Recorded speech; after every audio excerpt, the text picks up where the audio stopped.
In this week's parsha, we have the brachos that Hashem is giving for the Yidden doing their avodah and Torah and mitzvahs. And one of the psukim that say is, "Ufon nisi aleichem," Hashem says, "I'm going to turn to you, v'yifreisi eschem," I'm going to multiply you, v'yirbeisi eschem, and I'm going to increase you. So the Rebbe starts off the Sicha by saying that on this pasuk that we just quoted, Rashi quotes the words, "Ufon nisi aleichem," and he explains, Efnem mikol hasokai, I'm going to turn away from all of my affairs, l'shalim scharchem, to give you, to pay you your reward. Mashal ma'adavar doima, what is this compared to? To a king that hired workers, etc., is what Rashi says. V'chulu k'de'isa b'toiras koyanim. As we'll see a little bit more of this mashal later on in the Sicha. The questions that Rebbe has is, number one, what is the issue with just saying Efna mikol hasokai l'shalim scharchem? What is missing in just saying, I will turn from all of my affairs to pay you your reward, which Rashi even needs another mashal to explain this, about a king that hires workers. On the other hand, says the Rebbe, if there is something that's not completely smooth and not understood with Rashi's explanation, how is the mashal that a king hiring workers going to help us understand anything when seemingly within the mashal it's basically just saying the same idea of the king paying his worker, etc., as we'll soon see again more about this mashal. But it doesn't seemingly add to the actual pirush that Rashi is saying. Furthermore, in Parshas Achrei, by the prohibition of consuming blood, so too in Parshas Kedoshim, by the prohibition of someone giving from his children to the Avodah Zarah called Moilech, Rashi explains something very similar to our pasuk here, but there it's in the negative in regards to the opposite of good. So there Rashi says, "V'nosati ponai." Rashi explains, what does it mean, "V'nosati ponai"? I will place my face. Rashi explains it, "Panaishali," my time, and that I'm going to turn away from all of my other affairs and deal with this person again in the negative way. Over there, Rashi doesn't add any mashal to explain the point. Finally, the Rebbe says, in the mashal itself, where it says, Mashal ma'adavar doima, what is this compared to a king that hires workers? Now, seemingly, the idea of hiring workers, and then, of course, paying the workers, but hiring workers is not something that specifically applies to a king. Furthermore, it's not as his maila, as his special quality as a king, that's why he hires workers. Every single person can and does hire workers.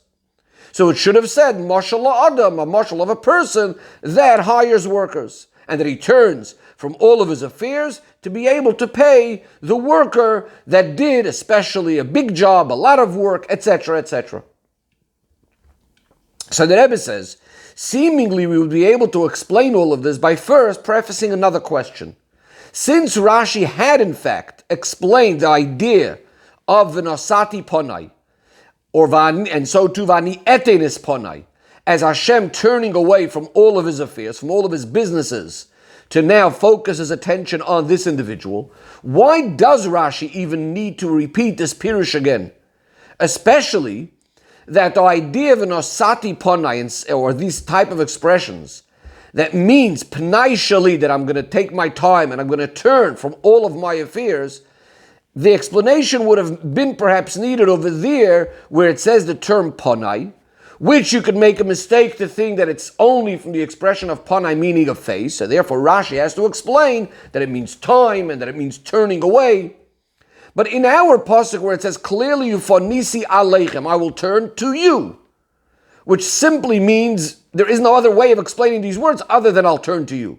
So seemingly it's obvious that it then means Hashem is turning away from something else, from his other affairs, and he's turning to you. So why does Rashi even have to explain anything at all?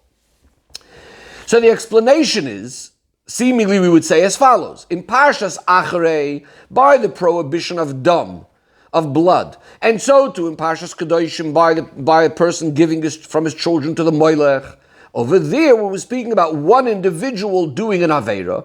So there we might say, V'nosati ponai, and Rashi needs to explain, it means that I'm going to give my time, and I'm going to turn away from all of my affairs to deal with this one individual, that Kvayachol, Hashem is putting all of the affairs of the community, of the public aside, to deal with this individual. But in our Parsha, where we're speaking about Klolus Am Yisrael, all of the Yidden. The Pasuk says, Ufanisi Aleichem, I'm going to turn to the Yidden. So one may ask, what does it even mean that Hashem is turning away from all of my affairs to pay you your reward, rather than perhaps it should have said Misha'ar, from the other things I'm involved in? If we're speaking about all of Hashem's affairs, isn't part of that also to deal with the Yidden and to pay them the reward for Torah and mitzvahs? So we may say that because of this question, Rashi came along in our parsha and is specifically explaining that even in our case for Nisi Aleichem, even though it's true that we're speaking about all of Am Yisrael, yet Rashi needs to explain that Efne Mikol Asokai, that here too it means I'm going to turn away from all of my affairs to give you your reward. And it's for this point that Rashi is going to help us understand this idea with the mashal of the king that hires workers. And as Rashi says, v'chulu, as we'll soon see more about this mashal, as it says in Toras Koyanim. Perhaps when we look in the mashal, this will answer our question of why it has to say, Efne Mikol Asokai, that I'm turning away from all of my affairs to give you your reward. What do we see in Toras Koyanim? In Toras Koyanim it says as follows. We're speaking about a king that hired a lot of workers. The rest of them didn't do so much work, but there was one worker that did work for many, many days. When the other workers come to get their payment, and this one worker comes along with them as well, so the king says, let me first finish off giving these other workers what they need to be given. And then I'm going to turn to you. Because this person has done so much work for the king has to calculate and work it out and focus his attention on this worker. So too in the Nimshal, the Yidden in Olam Hazeh were coming and asking reward of Hashem. The Goyim are also asking reward of Hashem. Hashem says to the Yidden, my children, let me first finish off giving the Goyim what I need to give them. But you, I have a big calculation to make with you that I'm going to work out with you, etc. That's the pshat, as the Medrash says, that I'm going to turn to you. What do we see from this mashal? That first of all, there are other workers that Hashem needs to give them their payment. And that's also part of Hashem's asokim, Hashem's business, Hashem's affairs. Number two, the Umas Oilam are called Poyalim Harbe. They are the many workers, whereas the Yidden are like the one nation. They are like the one worker. And finally, the reward for Olam, from the Goyim, for Umas Oilam, that's a reward, a Gashmi is the reward in this world. Whereas to the Yidden, Hashem is saying, I have a lot of reward for you, for Olam Haba, that I'm going to need to calculate for you, and I'm going to give you all this amazing spiritual reward in Gan Eden, as the Mefarshim explain this particular Medrash. This will help us understand why, first of all, for the reward of Am Yisrael, Hashem is saying, Efne Mikol Asokai, I'm going to turn away from all of my other affairs. What are these other affairs? This includes this idea of paying the reward to all of these other Goyim, whereas to give the payment and the reward to the Yidden, this is going to be a special reward, which is not similar to Kol Asokai, to all of Hashem's other dealings, and that's why Hashem says, so to speak, I have to turn away from all of these things, because that's going to be, the Goyim's reward is Olam Hazeh, where now we have to turn away from this, and now there's a whole new type of calculation for Olam Haba. Also, says the Rebbe, this will help us understand why in the mashal it's a mashal to a melech, which we asked before, why not just to an ordinary person? Because this idea of hiring lots of workers, usually it's going to be by a king that has many, many, many people working for him. So this is possibly the way we could have explained what Rashi is saying, but the Rebbe is not satisfied with this. The Rebbe says it's difficult to say that simply this is what Rashi is trying to tell us. Why? Because first of all, then Rashi should have quoted from the Toras Koyanim also these words, that it was Poyalim Harbi, that there were many workers, and that there was one individual worker that's different to them. Or at least Rashi should have said the word Poyalim Harbe, which is then such a crucial and main part of his Pirush, and not just saying the words V'chulu K'de'isa b'Toras Koyanim. Says the Rebbe, therefore we must say that the main explanation that Rashi actually needs is just from those few words. For Rashi to explain those few words, Efne Mikol Asokai, L'shalim Scharchem, that I'm going to turn away from all of my other dealings to pay you your reward, all that Rashi needs is just those few words. Mashal Mo'adover Doime Lemelech Shesochar Poyalim. The mashal is about a king that hires workers. All the other details in the mashal in those details, there isn't really much of a chidush to be able to explain us the meaning of our pasuk. It's only those words that we just quoted, that the king hired a lot of, that the king, Mashal Melech, Shesachar Poyalim, a king hired workers. That's enough to help us understand what's going on in our pasuk, and that's why the rest, Rashi could just say, V'chulu k'de'isa b'toyras koyanim. We'll get back to this Rashi soon. First, the Rebbe deals now with the next Rashi. On the words v'yifreisi eschem, so the pasuk says, I'm going to turn to you, v'yifreisi eschem. Rashi says, b'pirya v'rivya. This means by being fruitful and multiplying. Then the pasuk says, v'hir beisi eschem, I'm going to make you increase. Rashi says, b'koyma skufa, which means with an upright, going in an upright way, with your head held up high, going tall, erect, etc. So we need to understand, in Parshas Bereshis, Rashi explained Peru in the following way. Peru, being fruitful, would have meant that each person just has one child and no more. So what does Revu come to add? Multiply come to add? That each individual could also have many children. So how does Rashi say over here on Vihifresi, which is the same word as Peru, how does Rashi say that V'yifreisi means Bepirya Virivya, being fruitful and multiplying? So some Mefarshim say that over here the meaning cannot be like in Parshas Bereshis, that V'yifreisi would have only meant that each person has one child, because this idea of a person having one child, that's part of the nature of creation, and that you wouldn't consider a special bracha in our parsha. If in our parsha we're coming to speak about the special brachas that Hashem is giving the Yidden, we have to say that V'hifreisi automatically includes also having a number of children. And therefore, when the pasuk then says after V'hifreisi another thing, V'hir beisi, so we can't just say that it means more children, but rather we have to say there's another kind of thing we're speaking over here, and this is more of a quality type of thing. So Rashi says it means b'koyma skufa, walking upright. However, the Rebbe says this is difficult to understand. The way it's being explained now, that V'yifreisi means pirya v'rivya, and that it means that a person doesn't only have one child but has a few children, seemingly this is also not a very unique bracha that's just for the Yidden. Goyim also have that a goy has a number of children. So if the problem with V'yifreisi to say that it means one child is because that wouldn't be a special bracha, so then if you include Pirya Virivya, being fruitful and multiplying and having a few children, seemingly that's also not a unique bracha.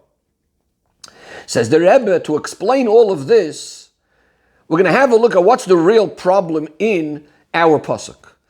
If the words of Nisi Aleichem simply means, like we said earlier, like V'nosati Ponai in Parshas Achrei, and Vani Etin es Ponai in Parshas Kedoshim, where it means Hashem is saying, I'm going to turn away from all of my affairs to pay you your reward, if that's the meaning in our pasuk as well as we would have assumed, so then it should have said it where? Right in the very beginning of the parsha, it should have said, if you follow my laws, if you go in my ways of Torah and mitzvahs, as an introduction before all the other promises and brachas of the parsha, so then you say, I'm going to turn to you and give you all these brachas. Alternatively, it could have said it all the way at the end, as we actually find in Parshas Achrei and Parshas Kedoshim. Where is our pasuk up here? It comes in right in middle of all of the brachos, all of the rewards that come from fulfilling of Torah and mitzvahs. If that's the case, we would have said, "Ufa nisi aleichem" in our parsha seemingly does not mean I'm going to turn away from everything that I'm doing to give you your reward. Rather, it's some individual specific schar for something unique in regards to Torah and mitzvahs. There's something individual specific over here, not just a general idea of all the payments and the rewards. This is why Rashi says that here too, the word ufanisi aleichem means I'm going to turn away from everything else to give you your reward. So why does it say in middle of the parsha? Why doesn't it say at the very, very beginning of all the brachos and the reward, or at the end? This is what Rashi is coming to explain with the mashal of a melech that hires workers, as we'll soon see. And the Rebbe explains, when a regular person, or even a great officer, a minister, hires workers to get paid, because they're going to be doing work for him, that kind of situation we understand, because a person normally cannot force somebody else to work for him. The question becomes, A king, why is he hiring workers? Why is he paying the workers? Since he is the ruler, he's the one in control over the whole country. So every person in the country needs to fulfill, needs to obey what the king wants. So why is he going and hiring workers? This tells us that we're not speaking about the regular type of work that the Bnei Medina, the people of the country, are obligated to do for the king or for the benefit of the country. Those things are done without hiring workers, before hiring workers. Here we're speaking about some additional things, that there wouldn't be an absolute obligation and not an absolute necessity for the king or the country. And therefore, in order for these things also to happen, for this the king hires workers that are going to be paid schar or schar merubah. They're going to be paid a lot. They're going to be getting great reward. The same thing is true in the Nimshal. And that's why Rashi only brought this idea, king is hiring workers. What's in the Nimshal? The parsha starts off with Bechukosai telechu. What does Bechukosai telechu mean? Doesn't just mean regular Torah and mitzvahs. Rashi translated over there, Shetiyu amelim b'Torah, you're going to be toiling, you're going to be working very hard in Torah. That means not only learning Torah as much as you're obligated, but amelim b'Torah, putting an extra effort into the Torah, more than that which is demanded or needed just based on the simple mitzvah of Talmud Torah. So too on the words Ves mitzvosai tishmeru. So it's also the same idea that you're going to be learning Torah al menas lishmor l'kayim. In other words, again, it's going to be doing Torah and mitzvahs in a way that's much more than just what you're obligated. You're going to be putting in a lot more effort. This idea of fulfilling Torah and mitzvahs in this way, much more than you're obligated, is going to be similar to the mashal where the king is hiring workers to do the kind of work that simply the regular people of the country are not obligated to do. And therefore we understand that for this type of fulfillment of Torah and mitzvahs, there also needs to be some extra additional and unique type of schar. So now we can understand why this word Ufanisi Aleichem is right in the middle of the parsha. That is, since Bechukosai telechu means not only regular learning Torah, but that extra additional learning Torah with extra effort, so obviously included in that is first of all they're doing the regular amounts of Torah that need to be learned that they are obligated to learn. And as it says clearly, Ves mitzvosai tishmeru, which clearly includes the idea of learning Torah and doing mitzvahs in the regular way. So therefore, for the doing Bechukosai telechu and so on, Yidden actually deserve two different things. There's number one for the regular fulfillment of Torah and mitzvahs, of how much you're obligated. And then there's the special reward for amelim b'Torah, for putting in the extra effort of doing Torah and mitzvahs with all of the additions. It's in accordance to this that Torah gives us two types of reward. First, the Torah starts speaking about the regular reward for Torah and mitzvahs when a person is doing Torah and mitzvahs in the normal, ordinary way. Generally, this is the reward that the Pasuk was speaking about. V'nasati geshmeichem be'itom, rain will come in its right time, and so on. The regular types of rewards for Torah and mitzvahs. Then, after saying that reward, and that's why we said it's the middle of the parsha. But what does it mean it's the middle of the parsha? It's after we discussed a number of rewards. Now the Torah starts speaking about a second type of reward for putting in that extra effort in Torah, the extra toil in Torah. What does it say? Ufanisi aleichem. I'm going to turn to you. Meaning to say that for this type of avodah that you, the Yidden, went and amelim b'Torah, worked so extra hard in Torah more than what was obligated, there's a new type and a higher type of reward. And this is a type of reward where Hashem says, I'm going to turn away from all of my other affairs to give you your reward. What does this mean? Regarding the first type of reward that comes just for normal, ordinary doing Torah and mitzvahs according to the obligation, you cannot say, Hashem is saying, I'm going to turn away from all of my affairs to give you the reward. Why? Because something similar to this type of reward, Goyim also get for the fulfillment of their Sheva mitzvahs b'nei Noach. And for learning the dinim, the halachis of Torah that are relevant to their halachis, to their Sheva mitzvahs b'nei Noach. But the special reward that Yidden get for putting in the extra effort, working hard in Torah, again, similar like in the mashal where we say that a melech sochar, that he's hiring workers because it's things that they don't need to do. This is something that does not exist by the Goyim. The Rebbe will explain this point a little bit more soon. And therefore, these brachas are in a way where Hashem says, Ufanisi aleichem, I'm going to turn away from everyone else, I'm going to turn away from all of my other affairs to give you your reward. Now, the truth of the matter is, even though in Rashi's expression, bringing from the Toras Kohanim, it says Melech Shesachar Poyalim. Now Poyalim means workers in the plural. So, which implies that even other people besides the Yidden are also being hired, which in the Nimshal would mean that even the Goyim there is a concept of doing Avodah more than the letter of the law and more than what's obligated, and therefore they also deserve more of a reward. Says the Rebbe, that's true. That's because amongst Goyim there's also something called Chasidei Yumas Ha'olam, the righteous Goyim, which are going to be doing more than the bare minimum what's necessary, what they have to do. But nevertheless, even that sort of avodah of these goyim completely cannot compare to the additional type of avodah the way a yid does it of amelim b'Torah, and therefore the schar of the yidden is completely unique in a way where Hashem says, I'm going to turn away from all of my other things to give you your reward. In other words, Hashem is turning away to a whole new type of reward, even if we want to compare it to that which is given to the Chasidei Yumas Ha'olam. Says the Rebbe, now we could start understanding the next Rashi, where it says, V'yifreisi eschem, Rashi says, B'pirya v'rivya.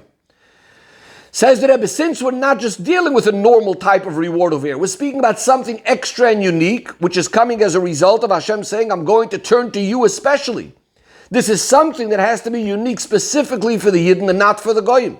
If that's the case, you cannot say that V'yifreisi and V'yirbeisi would just mean, V'yifreisi means being fruitful, and V'yirbeisi means multiplying, which as we said before would mean, the first word meaning one child, and V'yirbeisi would mean a number of children, because that type of bracha we find by Goyim as well.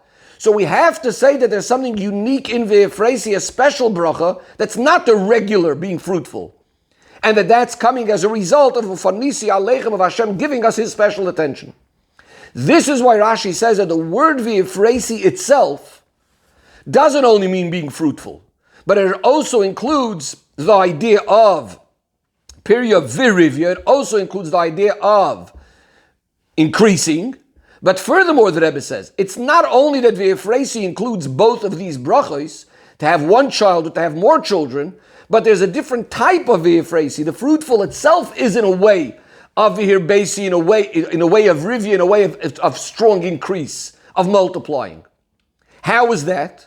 Says the Rebbe, because when we say Pru or Revu by the Goyim, which Pru would mean one person has another child, each person would have one more child. And Revu, as we said, would mean more children. But when person has one child, it doesn't necessarily mean that that child is going to then be able to have more children. Pru means you're going to have a child. And it's possible that the child will be someone that cannot have another child, or a girl that will be a barren woman. And therefore, the Rashi is telling us, V'yifreisi by the Yidden means, the meaning of this bracha is that immediately when that first child is born, that one child already is in a way of ribui, in a way of increasing, meaning that from this child there will be many, many more generations, all the way to the way of the end of all generations. So when Rashi says, V'yifreisi, that it means B'pirya v'rivya, it doesn't only mean that one person is going to have many children. It means it's a different type of V'yifreisi. It's a different type of being fruitful, that every child is going to be many. This is similar to what it says by Avraham Avinu, where Hashem says, V'arbe zaroi, I gave him many children. And then the pasuk says, V'eten lo yes Yitzchak, I gave him Yitzchak. Yitzchak is only one child. Because the meaning of V'arbe over here means that through Yitzchak comes a ribu yatzim, a tremendous amount of Yidden afterwards. So that's what Rashi is telling us, the V'yifreisi is B'pirya v'rivya, that the child itself that you're going to get is going to be an everlasting thing. And certainly that there's the bracha also simply, just like by Goyim, that each person also has many children in the simple sense. So since V'yifreisi already included the concept of multiplying, and multiplying in quantity, and as we explained, it also means for future generations. So when we come to the words V'yirbeisi eschem in the pasuk, this must be saying something already in quality. And therefore, the ribui over here, and again the ribui is coming because of Ufanisi Aleichem, because Hashem is saying, I am going to turn to you. And this is why Rashi says, what does V'yirbeisi eschem mean? B'koimos kufa. That means not only are you going to have the promise, which it says already regarding Yaakov versus Esav, that V'rav, Yaakov Tzoyer, the older one, the Rav, the greater one in a certain sense, Esav is going to serve the younger one. But furthermore, because of Fanisi Aleichem, that even that younger one, even Yaakov, is going to be in a way of Irbasi, in the way of Rav, as in the Rav Yavoi Tzoyin, meaning he's going to be like the greater one, but Koimos Kufa, he is going to be standing erect. That means not only, again, the quantity, as we said, many Yidden, but also in the quality that each Yid is going to be standing the most upright way. Says the Rebbe, seemingly it's not completely, not everything is understood yet in the smoothest way. From the words of Rashi, Efne ani mikol asokai l'shalom scharchem, Rashi doesn't say from the rest of my dealings, the rest of my affairs, but mikol asokai. It seems to be understood that this type of payment or reward is not as part of Hashem's regular asokai, Hashem's regular affairs. Because it says Hashem is turning away from all of his affairs. So we need to understand, why is this idea that Hashem is involved with paying the Yidden, even if it's a unique schar, why isn't that counted as part of Hashem's regular asokim, Hashem's regular businesses or dealings? So we must say that somehow these words, Ufanisi Aleichem, is expressing something much, much deeper in the way how Hashem is focusing, paying attention, and giving to the Yidden much more than any other asek, mikol asokai. In order to explain this, the Rebbe says, let's understand this word asek. When we say we're doing something, we're involved in something, we're doing a business, and if it's something that we're doing, we're involved in. So what it really means on a deeper level, when we say by a person down here that he's involved in an asek, that clearly is showing he's involved in a business, he's doing something, he's involved in something, that clearly means that's not the way he is for himself in his very own essence. He is right now involved in something else. That means when he's paying attention to this particular ASEC involvement business that he's doing, that means that showing it's the person in some way is already leaving, going down from his essence to be involved and deal with something else. So to speak, Kvayochel, the same thing is true l'mayla by Hashem.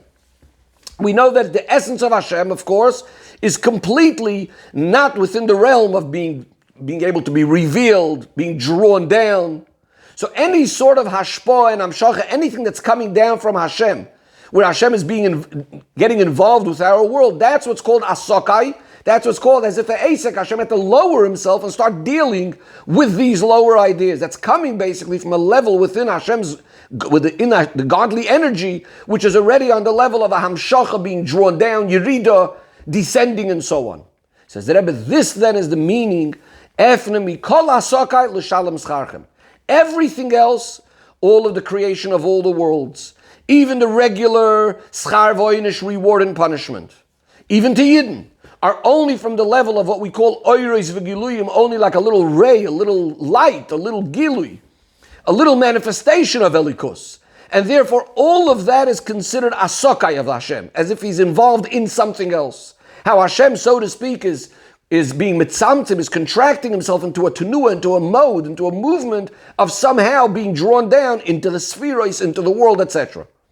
But the avoid of Yidden, when they are amelim b'Torah, when they're putting in that extra effort in Torah, more than what's demanded according to the tzivui, according to you were commanded, that means doing Torah and mitzvahs by the Yid, is not as if he's doing it something that he's just involved in with his external koiches, with the chitzonis of his nefesh, as if it's something external to him and he's just involved with it. But when a Yid is doing it with toil means he's really involved to the deepest part of his nefesh, with his pnimis nefesh, and that's why you're doing more than you're obligated. That, so to speak, brings out Malamayla from Hashem, that Hashem is also going to turn out to the Yidden with his deepest pnimius and atzmius, with his very essence, much higher than any of these other oiris and giluyim. And that is the real meaning and the deeper meaning of Efne ani mikol asokai. And Hashem is turning away from any of these dealings and businesses, which is all a yerida. Rather, with his very essence, he's connecting to the Yidden. Furthermore, as the Yidden and Hashem are kula chad mamash, becoming one. Another point, says the Rebbe. We know that the geder, the definition, the boundaries of a created being is that everything is usually a makabel, a recipient. In other words, you always need to be receiving from those things that are higher than you. This is true even by the highest creatures, even by the greatest oiris and giluyim of the highest types of spheres and so on. They're always being makabel from, they're always receiving from that which is above them, from that which is higher than them.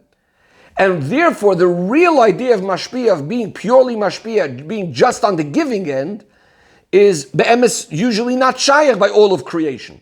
The real mashpia, the only real one that you could say is only a mashpia without receiving, without the need to receive, etc., of course, is only Hashem himself, the essence of Hashem himself. Now, when Yidden learn Torah and do mitzvahs, only as much as they are commanded, so they too are on the level of a makabel, of a recipient.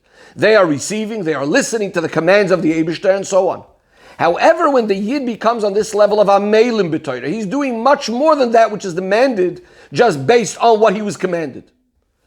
So now, to a certain extent, he is now like a mashpia. He is doing things b'koyach atzma, he's doing it on his own. In this way, to a certain degree, he's becoming doima l'boire, similar to his creator, similar to Hashem. What's being revealed in the Yid is how the Yid himself is rooted in atzmos, in the essence of Hashem.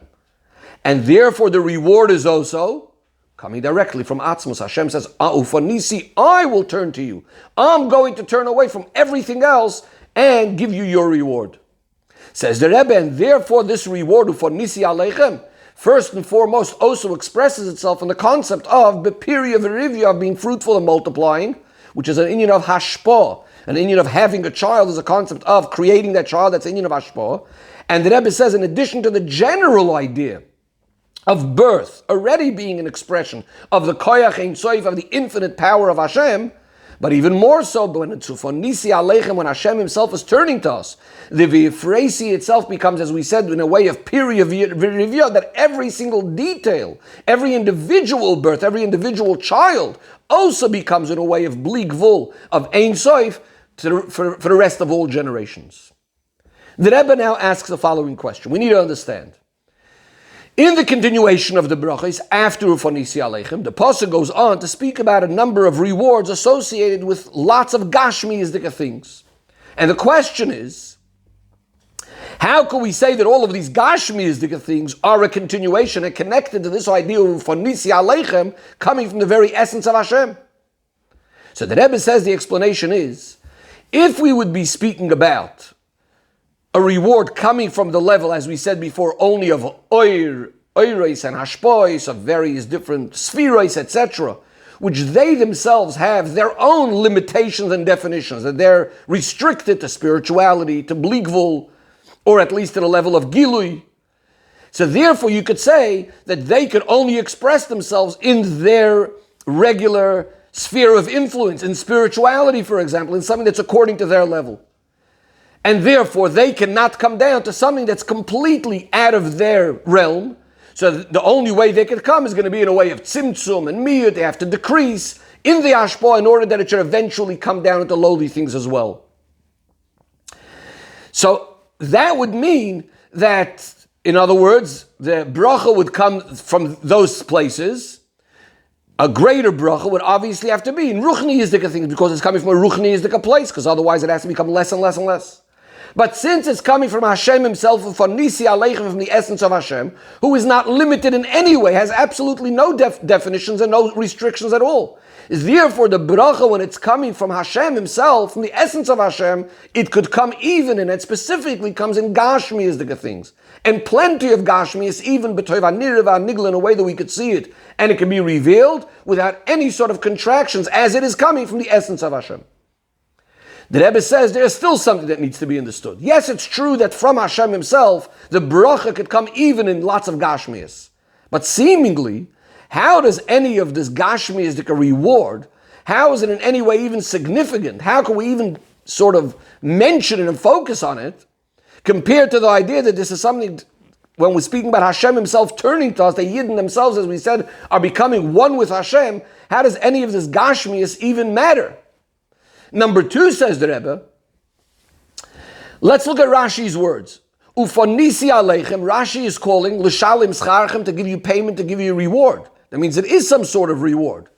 Seemingly, reward, a payment, when you're being paid for doing a job, is, at the end of the day, it sounds like the worker and the one who's doing the work for are two separate things. Here we're speaking about ufonisi aleichem, you're becoming one with Hashem. That how does it make sense that you're being hired for a job and that you're being paid for the job, that you're separate, something separate from the king? The Rebbe says, again, if we would be speaking about a schar coming from the level of giluyim, of those other spheres and so on, So we would then we would say that just like you cannot say that they are expressing the very essence of Hashem, they're already expressing a certain level of Hashem lowered himself down to the Olamos. So too, they're also not dealing with and expressing and penetrating the essence of the Yid to become one with the Yid. But since we're speaking over here, as we said before, for Nisi Aleichem, the very essence of Hashem is turning to the Yid, becoming one with the Yid. So how do we say, L'shalom Scharchem, I'm going to give you a payment as if you're something separate to me? So the Rebbe explains that really in this avodah itself of Amelim B'Torah, of really putting in that extra effort and doing more than what was necessary and demanded, which comes, as we said, from the deepest part of the person, really in this itself there can be two ways. One way is that yes, although I am doing it from the very essence of my soul, but there's still some sort of calculation, some sort of reckoning, some sort of cheshbon that's coming in that I want to become one with Hashem. And since this is his rotzoin, in other words, this is what I want, that itself shows that there's still something that's not mamish, the very, very essence of Hashem. There is the person, and he wants to become one with Hashem. Then there's another way, where a person is doing it without any cheshbonos whatsoever. It's as if there's no goal even that he's looking for. Not even to become one with Atzmos. All he's saying is, I want to do what Hashem wants. And therefore, in this case, there's really going to be absolutely no limitations whatsoever. And in this type of avodah, there is, in fact, nothing besides Atzmos, besides the essence of Hashem. Therefore, the Rebbe says in the Ufonisi Aleichem, in this sort of avodah, that brings about the avodah, the Ufonisi Aleichem, there's also going to be two ways. If the avodah is in the first way, where there's still some room left for the person's own mitzvahs, that he wants to become one with Hashem, so for Nisi Aleichem, the way Hashem is becoming one with the Yid, which is because Amelim B'Torah, so then it's going to be in a way that yes, the Yid remained the mitzvahs, and therefore we still call it a reward, a schar. And this is also why Torah needs to specify the Gashmi is the promises that come as a result of Ufonisi Aleichem, because since there's still some room for the person's mitzvahs, so therefore there's also slightly a little bit of some room also for his individual needs, even his Gashmi is the needs. However, when the Yid's avodah is with the ultimate shleimus, without looking for anything, without having any sort of goal, all he's interested in is just doing what Hashem wants, as we said, then that's the real, the ultimate Ufonisi Aleichem, in the greatest way. As the parsha concludes with the words, V'oilech eschem koimem miyus. Koimem miyus means upright, but koimem miyus is a double expression of what? That the koima of Hashem and the koima of the Yidden all become one, as the expression is, Yisrael u'malko b'ul choydoi, the Yidden and the King and Hashem, just by them themselves, all absolutely one.